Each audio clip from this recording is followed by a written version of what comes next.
ఈరోజు నేను ఒక 1 మంత్ వరకు నిల్వ ఉండే టమాటా పచ్చడి చేయబోతున్నానండి.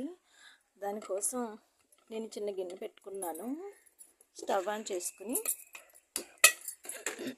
ఇందులోకి ఇలా చూడండి, చిటికెడు ఆవాలు, అలాగే ఒక 2 స్పూన్ల మెంతులు, అలాగే 2 స్పూన్ల జీలకర్ర వేసి ఇవన్నీ కూడా ఫ్రై చేసుకోవాలండి. దోరగా వేయించుకోవాలి.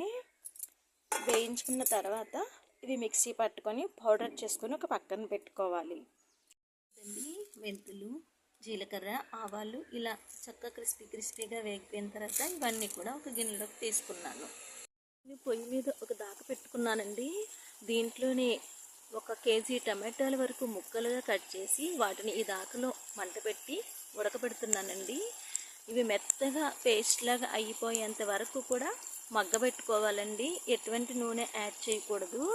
దాంట్లో ఉన్న వాటర్తోనే చక్కగా మగ్గబెట్టేసుకోవాలండి.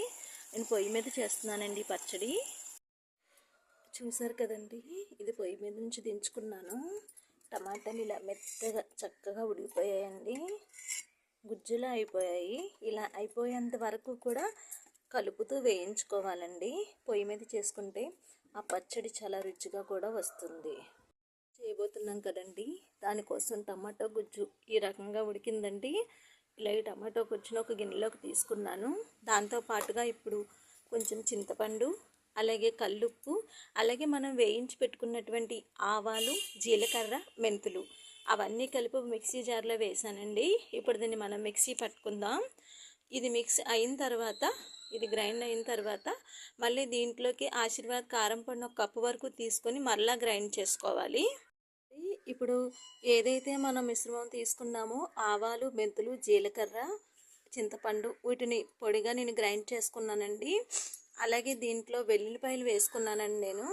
మీరు కూడా ఇలాగే వెల్లుల్లిపాయలు వేసుకొని ఆ తర్వాత 1 కప్పు కారం వేసుకొని అప్పుడు దీన్ని మళ్ళీ ఇంకొకసారి మిక్సీ పట్టుకొని అప్పుడు ఇది అదేవిధంగా ఉన్నటువంటి టమాటా పేస్ట్ని కొంచెం ఆయిల్లో మినప్పప్పు, శనగపప్పు, జీలకర్ర, ఎండుమిర్చి వేసి కొంచెం వెల్లుల్లిపాయ రబ్బలు కూడా వేసి కొంచెం కరివేపాకు వేసుకొని తాలింపు వేసుకోవాలి.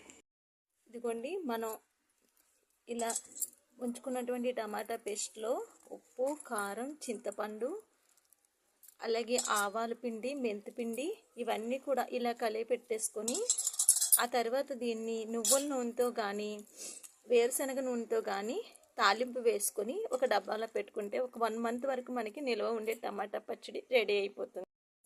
ఇప్పుడు ఒక గిన్నె పెట్టుకొని దాంట్లోని కొంచెం ఆయిల్, దంచినటువంటి వెల్లుల్లిపాయ పేస్టు, బాగా పేస్ట్లా కాకుండా బరక్గా దంచుకున్నానండి. దాంట్లోనే కొంచెం జీలకర్ర, కొంచెం ఆవాలు కూడా వేసుకున్నానండి.